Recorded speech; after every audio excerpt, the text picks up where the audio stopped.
দারুল কুফর মানে যেটার ইসলামী রাষ্ট্র নয়। এতদিন ইসলামী রাষ্ট্র ছিল, আজকে বলে দিলাম দারুল কুফর মানে এটার ইসলামী রাষ্ট্র নয়, এই রাষ্ট্রে এখন যুদ্ধ করা ফরজ, সেটাকে বলা হয় দারুল কুফর। ভারতকে সর্বপ্রথম দারুল কুফর ফতোয়া দিয়ে এবং দারুল কুফর ফতোয়া দিয়ে ভারতের ক্ষমতাশালী শাসক ব্রিটিশদের বিরুদ্ধে যুদ্ধের ঘোষণা আহলে হাদিসরাই দিয়েছেন। তাদের সবচেয়ে বড় ভূমিকা যিনি পালন করেছেন তিনি হচ্ছেন মাওলানা শাহ ইসমাইল। তাকে বলা হয়, আল্লাহ সুবহানাহু ওয়া তাআলা তাকে শহীদ হিসেবে কবুল করুন, আল্লাহুম্মা আমিন। 1831 সালের 6 মে তিনি বালাকোট, পাকিস্তান ইন্ডিয়ার সীমান্তবর্তী অঞ্চল বালাকোটে তিনি মৃত্যুবরণ করেন। আল্লাহ তাকে শহীদ হিসেবে কবুল করুক, আল্লাহুম্মা আমিন। মাওলানা শাহ ইসমাইল শহীদের ক্ষেত্রে বলা হয় তিনি 25,000 হাদিসের হাফেজ ছিলেন এবং তিনি এত একনিষ্ঠ দায়ী ছিলেন, এত একনিষ্ঠ দায়ী ছিলেন, এত একনিষ্ঠ দায়ী ছিলেন যে আজকে বল্লা কালীহাতিতে আমি 1-1.5 ঘন্টা আলোচনা করে বের হয়ে যাচ্ছি, 1-1.5 ঘন্টা আলোচনা করে বের হয়ে যাচ্ছি, তখন রাস্তায় আমাকে একজন বলছে যে আজকে আপনার আলোচনা শোনার জন্য এসেছিলাম কিন্তু আলোচনা ধরতে পারিনি। তখন তিনি আবার ওখানে দাঁড়িয়ে 1-1.5 ঘন্টা তাকে আলোচনা শোনাতেন।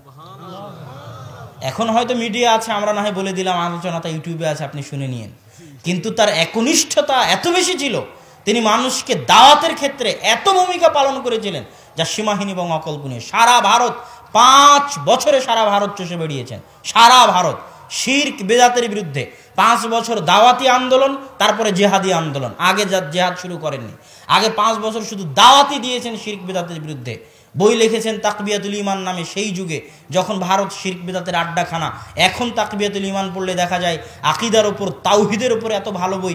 সেই যুগে ভারতে বসে তিনি লিখেছেন, এটা কল্পনা করা যায় না, অকল্পনীয়। যেটা আরবিতে অনুবাদ হয়েছে রিসালাতুত তাওহীদ নামে, তাকবিয়াতুল ঈমান আরবিতে অনুবাদ হয়েছে রিসালাতুত তাওহীদ নামে। তাযকিরুল ইখওয়ান লিখেছেন, তাকলিদের বিরুদ্ধে লিখেছেন, রাফুল ইয়াদাইনের কথা লিখেছেন, শিরক বিদাতের বিরুদ্ধে লিখেছেন, শিরকের প্রকারভেদ করেছেন। ছোট ছোট শিরক, সমাজে প্রচলিত যত শিরক আছে সব শিরকের তিনি আলোচনা করেছেন। মানুষ বলে যে দিবস পালন করা কেমনে শিরক হয়, তাকবিয়াতুল ঈমান পড়তে হবে, দিবস পালন কেমনে শিরক হয়। তাকবিয়াতুল ঈমানে তিনি লিখেছেন, যে কোনো কিছু, যে কোনো সময়, যে কোনো স্থান, যে কোনো কাল, যে কোনো পাত্র, যে কোনো বস্তুকে আলাদা সম্মান দেওয়া, কোনো কিছু হবে মর্মে, কোনো কিছুর আশা মর্মে, কোনো কিছুর পাওয়া মর্মে আলাদা সম্মান দেওয়া শিরকের অন্তর্ভুক্ত। ব্যক্তি, বস্তু, সময়, কাল, পাত্র, জায়গা। হিন্দুরা যেমন পদ্মা নদীকে গঙ্গা নদীকে বানিয়ে নিয়েছে, একটা বট গাছ 100-200 বছর হয়ে গেলে হিন্দুরা ওটাকে পূজার বস্তু বানিয়ে নেয়। তা আপনি যদি একটা দিনকে বানান যে আজকে জন্মদিবস, আজকে অমুক দিবস, এই দিবস যদি পালন না করি বা এটা শুভ এটা অশুভ, সামান্যতম যদি এরকম বিশ্বাস আছে নির্দিষ্ট কোনো কিছুর ক্ষেত্রে শিরক, তিনি আলোচনা করেছেন তাকবিয়াতুল ঈমানের মধ্যে। তো শাহ ইসমাইল শহীদ রাহেমাহুল্লাহ সারা ভারতে কঠোরভাবে 5 বছর দাওয়াতি অভিযান, তারপরে জেহাদের অভিযান, জেহাদের ঘোষণা দিয়ে জেহাদে নেমে গেছেন। তার জেহাদের কেন্দ্র বাংলাদেশেও ছিল বহু জায়গায়। তার 2-1টার নাম বলি, তার কোথায় কোথায় বাংলাদেশে জেহাদের কেন্দ্র ছিল। তার বাংলাদেশের একটা জেহাদের কেন্দ্র ছিল বগুড়ার সন্ধ্যাবাড়ি অঞ্চল, তার জেহাদের কেন্দ্র ছিল। তার জেহাদের একটা কেন্দ্র ছিল রাজশাহীর দুয়ারি। ওই পুরাতন বাড়িগুলো, পুরাতন মসজিদগুলো এখনও আছে, যেগুলো থেকে মুজাহিদরা যেত এবং মুজাহিদদের রসদ এবং সরঞ্জামাদি যেত। এরকম বহু জেহাদি কেন্দ্র এই অঞ্চলগুলোতেও ছিল এবং এখান থেকে বাঙালিরা তার কাছে সীমান্তে তার কাছে জিহাদ করার জন্য যেত এবং ব্রিটিশদের বিরুদ্ধে জিহাদ করত। তো এটা গেল আহলে হাদিসদের জিহাদি ধারা। মাওলানা শাহ ইসমাইল শহীদ এবং মাওলানা সৈয়দ আহমদ বেরেলভী। বেরেলভী মানে আবার কবর পূজারী বেরেলভী বুঝিয়েন না। ভারতের একটা শহর আছে নাম বেরেলি, রায় বেরেলি। যখন বানারস থেকে লখনৌর দিকে যাবেন তখন মাঝামাঝিতে পড়বে রায় বেরেলি। ওই বেরেলিতেই জন্মগ্রহণ করেছেন সৈয়দ আহমদ বেরেলভী। আবার ওই বেরেলভীতেই জন্মগ্রহণ করেছেন, ওনার নাম কি, রেজা খান, হজরত আলা রেজা খান বেরেলভী, আলা হজরত। যারা বেরেলভী তথা কবর পূজারী মাথায় সবুজ পাগড়ি বেঁধে থাকে, কেননা আল্লাহ রাসূলের কবরের উপর যে গম্বুজ, সেই গম্বুজের কালার সবুজ, তাই তারা মাথায় সবুজ পাগড়ি বেঁধে থাকে। এই কবর পূজারী আলা হজরতের অনুসারী, রেজা খান বেরেলভীর অনুসারী। আর সৈয়দ আহমদ বেরেলভী এক নয়, শহর এক। যে শহরে জন্মগ্রহণ করেছেন সেই শহর এক, অতএব এখান থেকে ভুল বুঝার কিছু নেই। সেই সৈয়দ আহমদ বেরেলভী এবং শাহ ইসমাইল শহীদের এই জেহাদি আন্দোলন আহলে হাদিসদের ইতিহাসের একটা অংশ। আহলে হাদিসদের ইতিহাসের আর একটা অংশ হচ্ছে দাওয়াতি তাবলীগী ধারা। মাওলানা এনায়েত আলী এবং মাওলানা বেলায়েত আলী নামে 2 জন, তারা আত্মীয়। তারা দাওয়াত দেওয়ার জন্য বের হয়ে যেতেন মসজিদ থেকে মসজিদ, গ্রাম থেকে গ্রাম, পায়ে হেঁটে, গরুর গাড়িতে দাওয়াত দিতেন আল্লাহর ওয়াস্তে। এবং তারা 12 বছর দাওয়াতি কাজ করেছেন বাংলাদেশের উত্তরাঞ্চল, রাজশাহী, মুর্শিদাবাদ, মালদাহে 12 বছর 12 বছর দাওয়াতি কাজ করেছেন মাওলানা এনায়েত আলী বেলায়েত আলীরা বাংলাদেশের উত্তরাঞ্চল, রাজশাহী, মালদা, মুর্শিদাবাদ। এই জন্য মাওলানা সানাউল্লাহ অমৃতসরী তার আখবারে আহলে হাদিসের মধ্যে লিখছেন, আখবারে আহলে হাদিসের মধ্যে লিখছেন যে মালদা মুর্শিদাবাদে প্রোগ্রাম করতে গেলাম, এত মানুষ, এত আহলে হাদিস কোথায় থেকে আসলো? বল্লাতে যদি আহলে হাদিস না থাকে তো এত মানুষ কেমনে হয়? বুঝতে পারেননি তো এত মানুষ কোথায় থেকে আসলো? তিনি বলছেন যে আমি এটাই বুঝলাম যে মাওলানা এনায়েত আলী, মাওলানা বেলায়েত আলী আজ থেকে বহু বছর আগে এই রাজশাহী, মালদা, মুর্শিদাবাদে দাওয়াতি কাজ করে গেছেন। তার ফলে 80-90% মানুষ নাম কাওয়াস্তে হলো, মুখে দাড়ি না থাক, কিন্তু শিরক বিদাতের সাথে সম্পৃক্ত হয় না। শিরক, তাবিজ, কবর পূজা, মাজার এগুলো থেকে দূরে থাকে। এই দূরে থাকাটা তাদের সঠিক আকীদা এবং ঈমানের পরিচয়। কালের পরিক্রমায়, দাওয়াতের অভাবে তারা হয়তো হারিয়ে গেছে। আহলে হাদিসদের আর একটা ধারা হচ্ছে রাজনৈতিক ধারা। এদেশে আহলে হাদিসরা যে রাজনীতি করেনি তা নয়। মুসলিম লীগের যারা প্রতিষ্ঠাতা, যারা সভাপতি, তাদের অনেকেই আহলে হাদিস ছিলেন। কংগ্রেসের যারা প্রতিষ্ঠাতা, সভাপতি বা দায়িত্বশীল, তাদের অনেকেই আহলে হাদিস ছিলেন। মাওলানা আবুল কালাম আজাদ, তিনি মাওলানা মোহাম্মদ জুনাগড়ি, যিনি বাংলায় তাফসির ইবনে কাসিরের ব্যাখ্যা লিখেছেন মাওলানা মুজিবুর রহমান, সেই মুজিবুর রহমানের শ্বশুর মাওলানা মোহাম্মদ জুনাগড়ি, যিনি উর্দুতে তাফসির ইবনে কাসির লিখেছেন।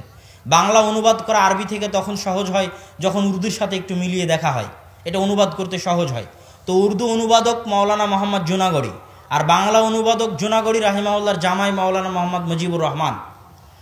তো তিনি উর্দু, মাওলানা মোহাম্মদ জুনাগড়ি উর্দু অনুবাদ করেছেন তাফসির ইবনে কাসিরের, উর্দু অনুবাদ করেছেন এলামুল মুওয়াক্কিনের। তো তারা এলামুল মুওয়াক্কিন তাফসির ইবনে কাসিরের উর্দু অনুবাদের ভূমিকা লিখে দিয়েছে কংগ্রেসের দায়িত্বশীল, পরবর্তীতে ভারতের শিক্ষামন্ত্রী মাওলানা আবুল কালাম আজাদ। এবং ভারতের মাটিতে যত হাদিসের বইয়ের অনুবাদ, কোরআনের অনুবাদ, এগুলো অধিকাংশই আহলে হাদিসদের হাত দিয়ে সম্পাদিত। বুখারী, মুসলিম, আবু দাউদ, নাসাই, তিরমিজি, ইবনে মাজার অনুবাদ মাওলানা ওহিদুজ্জামান হায়দ্রাবাদী সর্বপ্রথম উর্দুতে অনুবাদ করেছেন। আর তাফসির ইবনে কাসির ইলামুল মুওয়াক্কিনের অনুবাদের ঘটনা তো শুনালামই। তো মাওলানা আবুল কালাম আজাদ ওই বইয়ের ভূমিকা লিখে দিয়েছেন, তিনি কংগ্রেসের নেতা। আবার মুসলিম লীগের সভাপতি মুস্তফা চরিত গ্রন্থের লেখক মাওলানা আকরাম খা, শেখ মুজিবুর রহমান অসমাপ্ত আত্মজীবনীতে লিখতেছে যে আকরাম খার কাছে, আকরাম খার দরবারে চেম্বারে একটা চিঠি দিতে যাব, তো আমার জান ভয়ে কাঁপতেছে, আমি তাড়াতাড়ি করে অফিসের মধ্যে ঢুকে চিঠি ফেলে দিয়ে পালিয়ে এসেছি। তো যে আকরাম খাকে দেখে ভয় পান মুজিবুর রহমান তথা বাংলাদেশের যিনি প্রতিষ্ঠাতা বলা হয় তিনি, সেই আকরাম খা হচ্ছে আহলে হাদিস মুসলিম লীগের প্রতিষ্ঠাতা। এখানে আর একটা জিনিস, অসমাপ্ত আত্মজীবনী আমি সবাইকে এই জন্য পড়তে বলি যে বাংলাদেশের সঠিক ইতিহাস অসমাপ্ত আত্মজীবনী পড়লে জানা যাবে। অসমাপ্ত আত্মজীবনীতে বিরাট অংশ জুড়ে শেখ মুজিবুর রহমান লিখেছেন পাকিস্তান প্রতিষ্ঠার আন্দোলনে তার অবদানের কথা। তিনি তখন কলকাতা ইসলামিয়া কলেজের ছাত্র, তখন শেরে বাংলা একে ফজলুল হক, হোসেন শহীদ সোহরাওয়ার্দী, শেরে বাংলা একে ফজলুল হক, তাদের অধীনে তিনি রাজনীতি করতেন এবং পাকিস্তানের জন্য আন্দোলন করতেন। আসামের করিমগঞ্জ আর সিলেট বেশি দূর নয়, অল্প একটু পার্থক্য। আসামের করিমগঞ্জেও শত শত মুসলমান, সিলেটেও শত শত মুসলমান। সিলেট বাংলাদেশের মধ্যে আসার কথা ছিল না, অসমাপ্ত আত্মজীবনীতে শেখ মুজিবুর রহমান লিখেছে। অনেক কষ্ট করে ভারত থেকে আলাদা করে বাংলাদেশ তৈরি করা হয়েছে।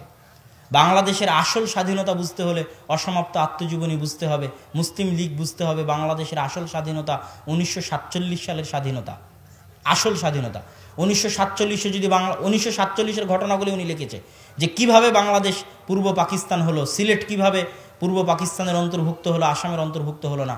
যদি 1947 সালে বাংলাদেশ পাকিস্তান না হতো তাহলে আজ বাংলাদেশ ভারতের সাথে থাকতো এবং আমরা কাশ্মীরিদের মতো জীবনযাপন করতাম। তো সম্মানিত উপস্থিতি, আমি ইতিহাস বলতে বলতে আহলে হাদিসদের রাজনৈতিক ইতিহাস সংক্ষিপ্ত আলোচনা করলাম। এবার আসি যে আহলে হাদিস বলে আমাদের গর্ব করব, অহংকার করব, আর একজন হানাফি ভাই বা একজন বেদাতি মুশরিক তাকে আমি ঠাট্টা করব, টিটকারি করব, এই স্বভাব থেকে বের হয়ে আসতে হবে। এটা হচ্ছে ইসলাহে আহলিল হাদিস, আহলে হাদিসদের ইসলাহের জন্য বলতেছি।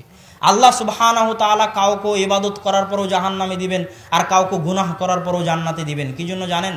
কেউ যদি ইবাদত করতে করতে অন্তরে অহংকার চলে আসে যে আমি আল্লাহর কত ভালো বান্দা আর এই কত খারাপ বান্দা, নামাজ পড়ে না, মুখে দাড়ি নাই, তাহলে আল্লাহর আত্মমর্যাদায় আঘাত লাগে।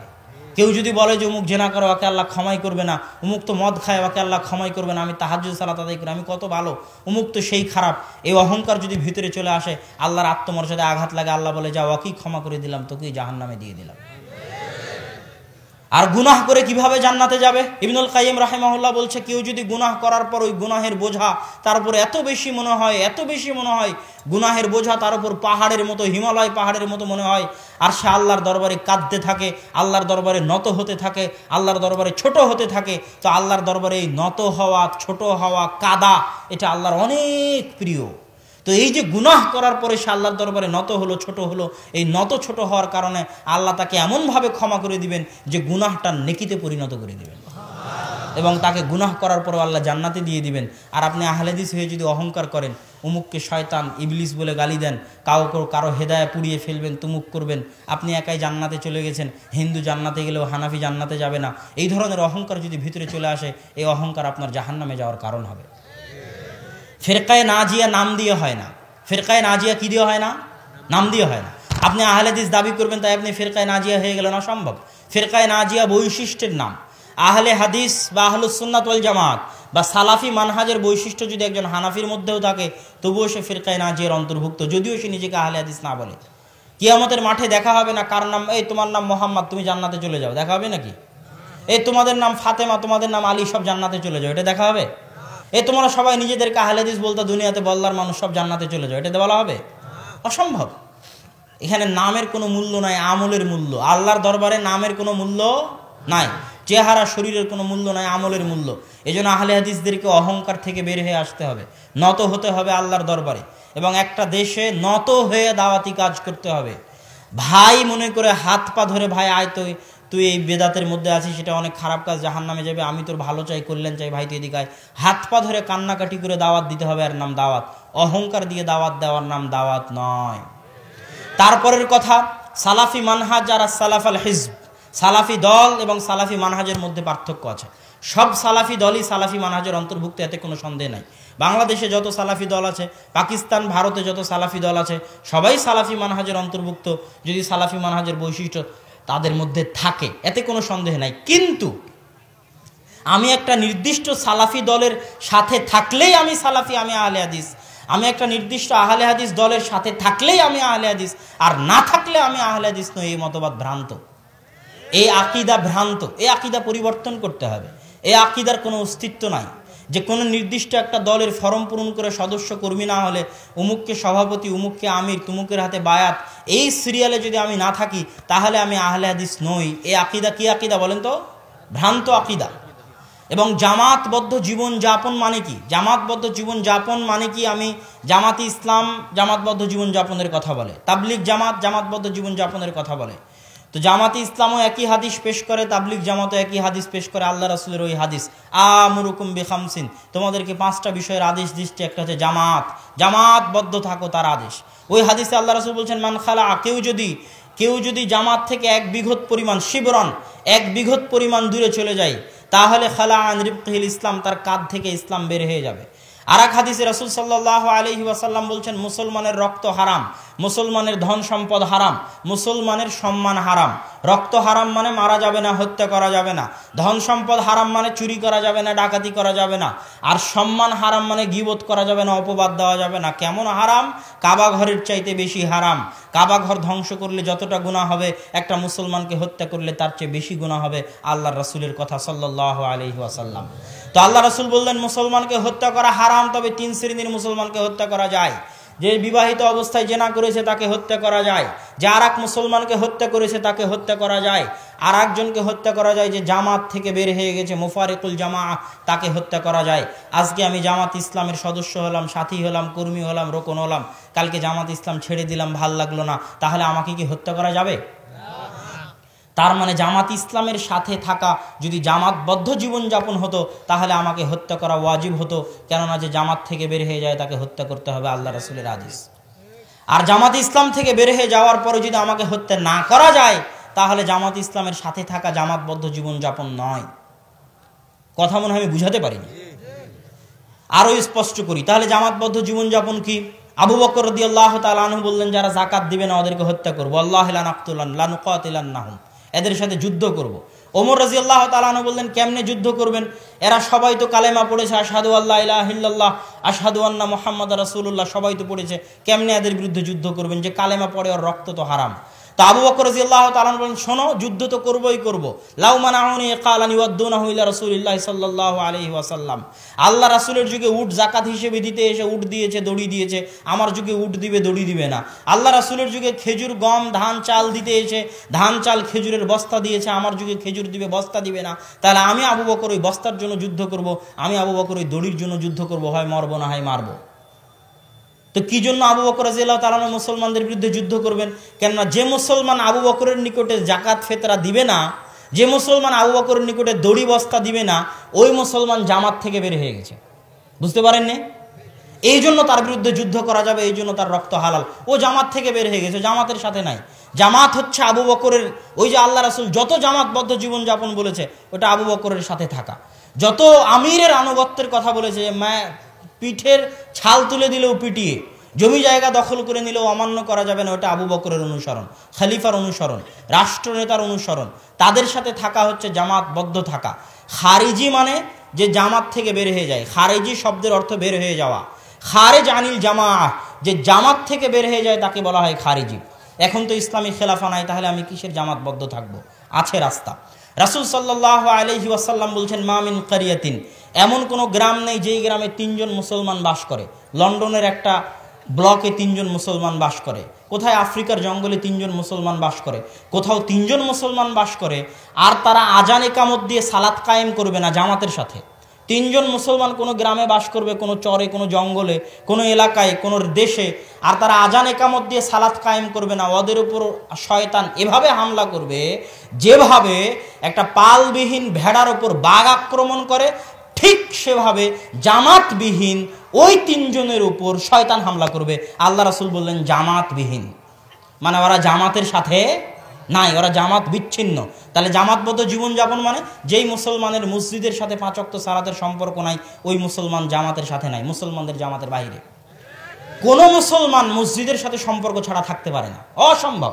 মসজিদ হচ্ছে অফিস, হাজিরা দিতেই হবে। হাজিরা না দিলে মুসলমান ইসলাম নামক এই খাতার কর্মীর লিস্ট থেকে নাম বাদ হয়ে যাবে, ওই জামাত থেকে আপনি বাদ হয়ে যাবেন, যেই জামাতের সূচনা রাসূল সাল্লাল্লাহু আলাইহি ওয়াসাল্লাম করেছেন। মুসলমানদের এই বৃহৎ জামাতের সাথে তখনই আপনি থাকতে পারবেন যখন আপনি মসজিদে 5 ওয়াক্ত সালাতে হাজিরা দিবেন। মসজিদের সাথে যার সম্পর্ক নাই সে জামাত থেকে বহিষ্কৃত, সরকার চাইলে তাকে হত্যা করতে পারে, মুফারিকুল জামাআহ। আর একটা জিনিস মাথায় রাখবেন, কাউকে হত্যা করা গেলেই সে কাফের নয়। আল্লাহ রাসূল জেনা করেছে, ইমরা আল গামিদিয়া, বিবাহিত অবস্থায় তাকে রজম করেছেন, তো সে কি কাফের হয়ে গেছে? কাফের হয়ে যায়নি। আল্লাহ রাসূল বলছে তার ক্ষমা, এমন ক্ষমা পুরো মদিনাবাসী ক্ষমা চাইলে ক্ষমা হয়ে যেত, জানাজার সালাত আদায় করা হয়েছে তার। তাহলে তারা কাফের হয়ে গেছে এমন নয়। এক মুসলমান আর এক মুসলমানকে হত্যা করা হলো, তাকেও হত্যা করা হবে, তার মানে সে কাফের তা নয়। কেউ জামাত থেকে বের হয়ে গেল, তাকে হত্যা করা হবে, তার মানে সে কাফের তা নয়। বরং তার মধ্যে ঈমান আছে, এটাও একটা আকীদা, যেটা আমরা আহলুস সুন্নাত ওয়াল জামাতের মানহাজের মধ্যে আজকের আলোচনায় স্পষ্ট করতে ভুলে গেছিলাম। কেন এটা ইমানের আলোচনা অনেক কঠিন। চিটাগাং পতেঙ্গা আমার একটা আলোচনা আছে জঙ্গিবাদের উপর, বা জঙ্গিবাদের উপর আমার যে আলোচনা আছে সেই আলোচনা, ইমানের এই আলোচনাটা আরও ভালোভাবে আরও স্পষ্ট আকারে ফুটিয়ে তোলা আছে। তাহলে আজকের আলোচনার সংক্ষিপ্ত সারমর্ম যদি টানি, সালাফি মানহাজ। সালাফ মানে যারা অতীতে চলে গেছে, অতীতে খারাপ মানুষ ভালো মানুষ সবাই চলে গেছে, তাহলে সালাফ মানে আসসালাফ আসসালেহ, যে ভালো মানুষ তারা। দলিল সিরাতাল্লাযীনা আনআমতা আলাইহিম, তাদের রাস্তায় কল্যাণের রাস্তা, সঠিক রাস্তা। আর সাহাবি তাবে তাবে তাবেইনের যে জামাত, যে রাস্তা, সেটা হচ্ছে সঠিক রাস্তা। ওয়াল জামাআহ, সাহাবিদের রাস্তা হচ্ছে সঠিক রাস্তা। সর্বশ্রেষ্ঠ যারা, তারা সাহাবি তাবে এবং তাবে তাবে, তাদের আকীদা সঠিক আকীদা। তাদের বাইরে যত ভ্রান্ত আকীদা তৈরি হতে থেকেছে সব ভ্রান্ত, আর মাঝে তারা মধ্যম পন্থা অবলম্বন করে থেকে গেছে। তারপরে বললাম ভারত উপমহাদেশে আহলে হাদিসদের ইতিহাস। ভারত উপমহাদেশে আহলে হাদিসরা আজকের নয়। এবং এখানে আর একটা কথা বলি, ভারত উপমহাদেশে আহলে হাদিসের ইতিহাস বলার পিছনে একটা বড় উদ্দেশ্য ছিল, যে আজকে আমি মদিনা বিশ্ববিদ্যালয় থেকে পড়ে এসে যদি অহংকার করি, গর্ব করি যে মদিনার থেকেই একমাত্র সঠিক আকীদা বাংলাদেশে আসছে, বাংলাদেশের ভারত উপমহাদেশের যত আলেম আছে এরা কেউ কিছু জানে না, এদের থেকে ইলম নেওয়া যাবে না, এদের থেকে আকীদা নেওয়া যাবে না, তাহলে এই অহংকার গ্রহণযোগ্য নয়। তার দলিল হচ্ছে এই বিশাল ইতিহাস। ভারত উপমহাদেশে এমনও আলেম ছিলেন যেই সমকক্ষ আলেম আরব উপমহাদেশে আরব মহাদেশে জন্মগ্রহণ করেনি। এইরকমও বড় মাপের আলেম ভারত উপমহাদেশে আহলে হাদিসদের মধ্যে ছিল। তথা গত 200, 250, 300 বছর যাবৎ মিয়া নাজির হুসাইন দেহলভী, নওয়াব সিদ্দিক হাসান খান ভূপালী, আব্দুর রহমান মোবারকপুরি, শামসুল হক আজিমাবাদী, সানাউল্লাহ অমৃতসরী, আবদুল্লাহ গাজীপুরি, এনাদের হাত দিয়ে মৌলানা ইনায়েত আলী, মৌলানা বেনায়েত আলী, শাহ ইসমাইল শহীদ, মৌলানা সৈয়দ আহমদ বেরলভী, তাদের হাত দিয়ে সারা ভারত উপমহাদেশে যে আহলে হাদিসের বিস্তার ঘটেছে। এই আহলে হাদিস এমন বিপ্লব যে আজকের আরবে যে ফিকহি উদারতা, যে হাম্বলি মাযহাব থেকে বের হয়ে এসে একটা ফিকহি উদারতা, এই ফিকহি উদারতাও তারা মূলত ভারত উপমহাদেশের আহলে হাদিস আলেমদের বই পুস্তক থেকে শিখেছেন, যেটা নাসিরউদ্দিন আলবানী রাহিমাহুল্লাহ প্রকাশ্যে স্বীকৃতি দিয়ে গেছেন। স্বয়ং নাসিরউদ্দিন আলবানী রাহিমাহুল্লাহর যে ফিকহি উদারতা, সেটাও তিনি ভারত উপমহাদেশের আহলে হাদিস আলেমদের বই পুস্তক থেকে শিখেছেন। সুতরাং আমরা যেন অহংকার না করি, আমরা যেন সবাইকে মূল্যায়ন করি। মদিনা ইসলামী বিশ্ববিদ্যালয় দিয়ে যে খেদমত হচ্ছে, এই খেদমত অন্য কিছু দিয়ে সম্ভব নয়। গত 60-40 বছরে মদিনা ইসলামী বিশ্ববিদ্যালয় সারা পৃথিবীতে সালাফি মানহাজ, আহলে হাদিস মানহাজের দাওয়াতের প্রচার এবং প্রসার ঘটিয়েছে। কিন্তু সেটা যেন আমাদের অহংকারের কারণ না হয়ে দাঁড়ায়, সেটা যেন ভারত উপমহাদেশীয় আহলে হাদিস আলেমদের যে সঠিক মানহাজ, সঠিক আকিদা, ফিকহি উদারতা, সেটার উপর যেন কোনো বোঝা বা চাপ হয়ে না দাঁড়ায়। এবং ভারত উপমহাদেশের আহলে হাদিস আলেমদের ইতিহাস বলার পিছনে এটাও একটা উদ্দেশ্য যে এই দেশে আহলে হাদিসরা ব্রিটিশদের তৈরি নয়, যা আমি বিশাল লম্বা ইতিহাসে আপনাদের সামনে তুলে ধরলাম। তারপরের আলোচনা ছিল আহলে হাদিস নাম দিয়ে কাজ নাই, এবং আহলে হাদিস বৈশিষ্ট্যের অধিকারী হতে হবে, এবং আহলে হাদিস হওয়ার জন্য নির্দিষ্ট দলে অংশগ্রহণ করা জরুরি নয়। যদি এটা মনে করা হয় তাহলে এটা হিজবিয়া, আর হিজবিয়া হচ্ছে ইসলাম বিরোধী, এটা হচ্ছে সাম্প্রদায়িকতা, এটা হচ্ছে দলান্ধতা। তো আল্লাহ সুবহানাহু ওয়া তাআলা বাংলাদেশের, ভারত উপমহাদেশের আহলে হাদিসদেরকে উদারতার সাথে, যাবতীয় দলীয় দলান্ধতা, সাংগঠনিক বিচ্ছিন্নতার উপরে উঠে উদারতার সাথে সঠিক আকীদা এবং আমলের দাওয়াত দেওয়ার তৌফিক দান করুক। আল্লাহুম্মা আমিন।